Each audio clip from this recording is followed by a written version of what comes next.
तो चलिए करते हैं इस सिंपल से एनिमेशन को क्रिएट। तो सबसे पहले आप लोगों को एक फ्यूजन कंपोजिशन ऐड कर लेना है। ऐड करने के बाद आना है सीधा फ्यूजन पेज में। अब हम फ्यूजन पेज में आ गए। फ्यूजन पेज में आने के बाद यहाँ पर मैं लूँगा एक वीडियो जो कि है ये वाला। ये रहेगा हमारा बैकग्राउंड। और सबसे पहले अब हम लोग ऐड करेंगे मर्ज 3D, कैमरा 3D और रेंडर 3D। इन तीनों को ऐड करने के बाद रेंडर 3D को हम लोग यहाँ पर कनेक्ट करेंगे कुछ इस तरीके से। अब हमने कनेक्ट कर लिया। अब हमें क्या करना है, सबसे पहले लेनी है एक PNG। तो सबसे पहले मैं ये वाली PNG ले लेता हूँ। उसके बाद हमें इसके आगे ऐड करना है image plane. Image plane add करने के बाद हम लोग क्या करेंगे, इसको हमारे मर्ज में कनेक्ट करेंगे। और कनेक्ट करते ही हम लोग मर्ज को व्यूअर 1 में कुछ इस तरीके से ओपन करेंगे। अब ओपन करने के बाद आप लोग देख सकते हो कि हमारा जो कैमरा है वो यहाँ पर है। तो मैं कैमरा को सिलेक्ट करूँगा, यहाँ से ट्रांसफॉर्म में आकर Z एक्सिस को कुछ इस तरीके से यहाँ पर ले आऊँगा, कुछ ऐसे, कुछ इतना। और जो हमारी ये PNG है इसको आप लोग चाहो दूर पास कर सकते हो। तो मैं इसको थोड़ा सा पास ले लेता हूँ, कुछ इतना, और थोड़ा सा नीचे ले आता हूँ। और साइज़ को हम लोग थोड़ा सा छोटा कर लेंगे। अब ये ठीक है। अब हमने इतना कर लिया। अब हमें बाकी PNGs को भी ऐड कर लेना है। तो उसके लिए हम क्या करेंगे, यहाँ पर मीडिया पुल में आएंगे और रहेगी हमारी सेकंड वाली ये। फिर से हम लोग एक इमेज प्लेन ऐड करेंगे, यहाँ पर इसे कनेक्ट करेंगे। कनेक्ट करने के बाद इसका भी साइज़ हम लोग थोड़ा छोटा कर लेंगे, कुछ इतना। इसको भी हम लोग नीचे ले आएंगे और फिर Z से इसे ले जाएंगे पीछे, कुछ इस तरीके से। आप लोग यहाँ पर देख सकते हो। हम इसे पीछे ले गए कुछ इतना, और इस साइड हम इसे ले आएंगे यहाँ पर, कुछ ऐसे। थोड़ा सा मैं पास ले आता हूँ। अब ये ठीक है। इतना हम लोग इसे रखेंगे। अब हमें लानी है हमारी तीसरी इमेज, जो कि है ये वाली। एक इमेज प्लेन ऐड करेंगे और कनेक्ट कर देंगे हमारे मर्ज 3D में। हम लोग इसको थोड़ा नीचे ले आएंगे, साइज़ को करेंगे थोड़ा सा कम, कुछ इतना। और Z से हम लोग इसे भी पीछे खींच लेंगे। और इस बार हम इसको ले आएंगे इस साइड, कुछ ऐसे। मैं इसे और थोड़ा इस वाले से दूर खींच लेता हूँ, Z एक्सिस से, कुछ ऐसे। ओके, अब ये ठीक है। अब मैं और दो PNGs को फटाफट से ऐड कर लेता हूँ।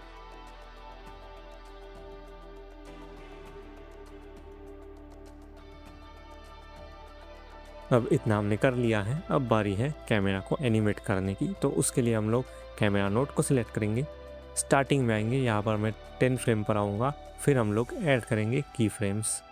यहाँ पर सबसे पहले मैं Z में ऐड करूँगा और कुछ फ्रेम्स आगे आऊँगा, जैसे कि 50 पर, यानी 40 फ्रेम्स आगे। मैं कुछ इसे इतना जूम करूँगा। और अब हम क्या करेंगे, यहाँ पर X में भी और Y में भी एक की फ्रेम ऐड करेंगे 10th फ्रेम पर, और फिर आएंगे 50 पर और इसे ले आएंगे इस साइड और इसको कर लेंगे थोड़ा सा जूम, कुछ ऐसे। और फिर से हम 10 फ्रेम्स की गैप देंगे और एक इन तीनों में की फ्रेम्स ऐड करेंगे। फिर आएंगे 40 यानी 100 फ्रेम पर, 40 फ्रेम्स आगे। और इस कैमरा को हम ले जाएंगे इस साइड, कुछ ऐसे। और जो हमारा Z है उससे हम कैमरा को आगे ले जाएंगे।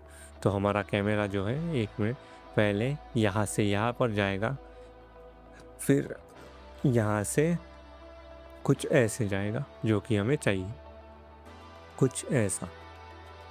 फिर से हमें 10 फ्रेम्स का गैप देना है। फिर से हम लोग की फ्रेम्स ऐड करेंगे।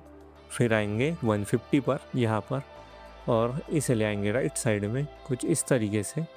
और इसे भी हम लोग कर लेंगे Z से थोड़ा पास ले जाएंगे यहाँ पर। और सेम चीज़ अब मैं 160 पर आऊँगा, तीनों में की फ्रेम ऐड करूँगा। फिर आऊँगा 200 पर और इसे हम लोग ले आएंगे इस साइड यहाँ पर और इसे भी पास ले जाएंगे, कुछ इतना। और अब हमें सबसे पहले स्प्लाइन विंडो को करना है ओपन और Z ऑफसेट को करना है सिलेक्ट। और इन दोनों पॉइंट्स को सिलेक्ट करके यस प्रेस करना है इसे स्मूथ करने के लिए। यहाँ पर भी मैं इन दोनों पॉइंट्स को सिलेक्ट करके यस प्रेस करूँगा, यहाँ पर भी और यहाँ पर भी। अब हमें इसे करना है ऑफ और Y को ऑन कर लेना है। Y वैल्यू को छेड़ा ही नहीं है, तो इसलिए ये स्ट्रेट लाइन है।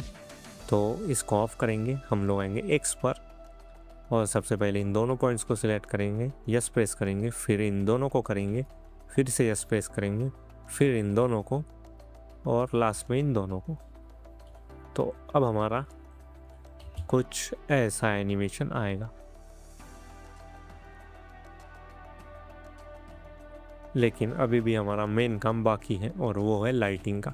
तो उसके लिए हमें क्या करना है, यहाँ पर रेंडर 3D नोड को करना है सिलेक्ट। यहाँ पर आप लोगों को लाइटिंग मिलेगी, इसे आप लोगों को लाइटिंग को कर लेना है चेक और शेडो को भी कर लेना है चेक। अब चेक करने के बाद आप लोग देख सकते हो ये पूरी तरीके से ब्लैक हो चुका है। अब हमें इसमें ऐड करनी है लाइट्स। तो उसके लिए सबसे पहले मैं यहाँ पर आऊँगा, शिफ्ट प्लस स्पेस बार दबाऊँगा और यहाँ पर सर्च करूँगा डायरेक्शनल लाइट, जो कि है ये वाली। इसे हम लोग ऐड करेंगे। ऐड करने के बाद आप लोगों को इसे कनेक्ट करना है अपने मर्ज 3D में। अब हमने कनेक्ट कर लिया। कनेक्ट करने के बाद आप लोग देख सकते हो ये पूरा वाइट हो चुका है और हमारी जो डायरेक्शनल लाइट है वो यहाँ पर है। तो अब हमें इसे परफेक्टली सेट करना है। तो उसके लिए हम क्या करेंगे, सबसे पहले मैं ट्रांसफॉर्म में आता हूँ और एक्स से इसे यहाँ पर ले जाता हूँ कुछ इतना, और मैं इसे थोड़ा आगे ले जाऊँगा और थोड़ा एक्स से यहाँ पर ले आऊँगा। और अब हमें क्या करना है, आना है रोटेशन में, और रोटेशन में आप लोगों को वाई वैल्यू को कुछ इस तरीके से, जैसे कि मुझे इस साइड से चाहिए लाइट तो मैं इसे माइनस में ले जाऊंगा। तो आप लोग देख सकते हो कि यहाँ से ये लाइट आ रही है, और अगर इसे प्लस में ले जाओगे तो ये पूरा गायब हो जाए, क्योंकि हमारी लाइट इस साइड है तो यहाँ से ही हमें लाइट चाहिए। तो मैं माइनस में मैं कुछ इतना ही से रखूँगा, कुछ ऐसा। इंटेंसिटी आप कम ज़्यादा कर सकते हो, लेकिन फ़िलहाल के लिए मैं इसे इतना रख रहा हूँ।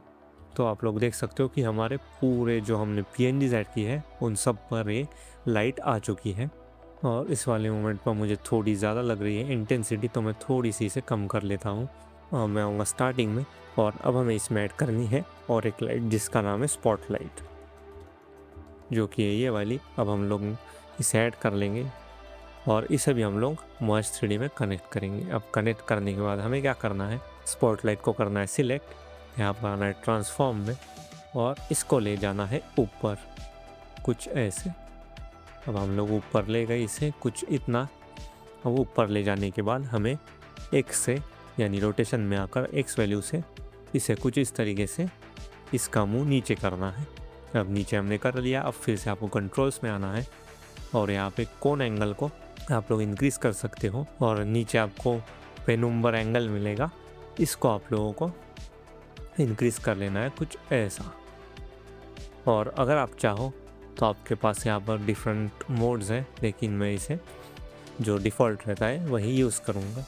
और यहाँ पर देख सकते हो कि लाइट्स जो है हमारी वो बहुत ज़्यादा आ रही है, तो इसको हम लोग कंट्रोल कर सकते हैं। मैं इसको और थोड़ा ऊपर ले जाता हूँ कुछ इतना, और थोड़ा मुंह इसका नीचे ले आते हैं हम लोग कुछ ऐसे। आप लोग देख सकते हो मैं इसे इतना रखूँगा, और कंट्रोल्स में आकर आप लोग चाहो इंटेंसिटी को कम कर सकते हो, ज़्यादा कर सकते हो। तो हमारा एनिमेशन कुछ ऐसा बनेगा।